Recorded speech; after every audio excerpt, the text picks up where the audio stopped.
সোয়েস আইয়ার ফ্যানদের জন্য একটি বড় গুড নিউজ বেরিয়ে আসলো। আপনারা সবাই জানেন যে কদিন আগে এশিয়া কাপের স্কোয়াড ঘোষণা হয়েছে এবং তাতে সোয়েস আইয়ার সুযোগ পায়নি এবং সোয়েস আইয়ার ফ্যানেদের অনেক কষ্ট অনেক সমালোচনা হয়েছে সোশ্যাল মিডিয়ার মাধ্যমে। সোশ্যাল মিডিয়া পুরো গরম হয়েছিল যে সোয়েস আইয়ার কেন সুযোগ দেওয়া হলো না, কেন এই স্কোয়াডে রাখা হলো না সোয়েস আইয়ারকে এশিয়া কাপের জন্য।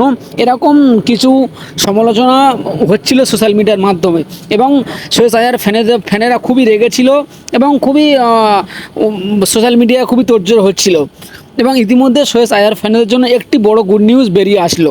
সেই গুড নিউজটা হচ্ছে সোয়েস আইয়ার ভারতীয় দলের ওডিআই ক্রিকেটের ক্যাপ্টেন হতে চলেছে।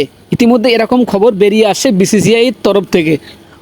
আপনারা সবাই জানেন যে বর্তমানে এখন রোহিত শর্মা ক্যাপ্টেন আছে ওডিআই ক্রিকেটে এবং রোহিত শর্মার নাকি অস্ট্রেলিয়ার বিরুদ্ধে যে ওডিআই সিরিজ আছে সেই সিরিজই নাকি শেষ হতে চলেছে রোহিত শর্মার অধ্যায়।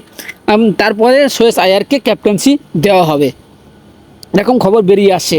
আপনারা সবাই জানেন যে শুভমান গিল টেস্টের ক্যাপ্টেন এবং টি-20-র ক্যাপ্টেন সূর্যকুমার যাদব। ভারতীয় ক্রিকেট বোর্ড চিন্তাভাবনা করছে যে আমরা দুটি ক্যাপ্টেন রাখবো, একটি হচ্ছে শুভমান গিল এবং একটি সোয়েস আইয়ার। লম্বা সময়ের জন্য এই দুটি ক্যাপ্টেনকে বেছে নিয়েছে ভারতীয় ক্রিকেট বোর্ড অর্থাৎ বিসিসিআই। সূর্যকুমার যাদবের কাছে এখন কিন্তু টি-20-র ক্যাপ্টেন্সি আছে।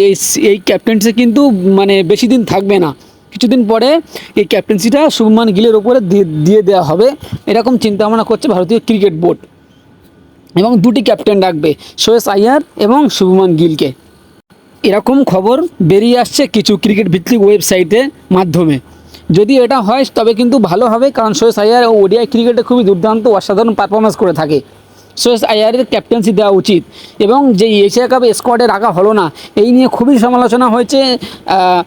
সোয়েস আইয়ারের ভক্তরা খুবই রেগে গিয়েছিল যে কেন স্কোয়াডে রাখা হবে না, সোয়েস আইয়ার এত দুর্দান্ত পারফরমেন্স করেছে আইপিএলে, তাকে কেন এই স্কোয়াডে রাখা হবে না। তবে এটা কী জন্যে রাখা হলো না বা কেন রাখা হলো না এটা আমি ঠিক বলতে পারছি না। তবে এই নিউজটা কিন্তু সত্যি হতে চলেছে যে সোয়েস আইয়ার রোহিত শর্মার পরে ওডিআই ক্রিকেটের ক্যাপ্টেন্সি নিতে চলেছে সোয়েস আইয়ার। আপনারা জানেন যে সোয়েস আইয়ার কতটা দুর্দান্ত ভয়ঙ্কর প্লেয়ার হয়ে উঠতে পারে ওডিআই ক্রিকেটে এবং ওডিআই ক্রিকেটের জন্য ক্যাপ্টেন্সি হচ্ছে সোয়েস আইয়ারকে এবং টি-20 অ্যান্ড টেস্টের ক্যাপ্টেন শুভমান গিলকে এই নিয়ে ভাবনা চিন্তা করছে ভারতীয় ক্রিকেট বোর্ড অর্থাৎ বিসিসিআই। এই দুটি ক্যাপ্টেন্সি রাখবে ভারতীয় ক্রিকেট বোর্ড লম্বা সময়ের জন্য, এই নিয়ে আলোচনা চলছে এখন। আপনার কি মনে হয় সোয়েস আইয়ারকে কি ক্যাপ্টেন্সি দেওয়া হবে রোহিত শর্মার পরে ওডিআই ক্রিকেটে? অবশ্যই কমেন্ট বক্সে জানিয়ে যাবেন।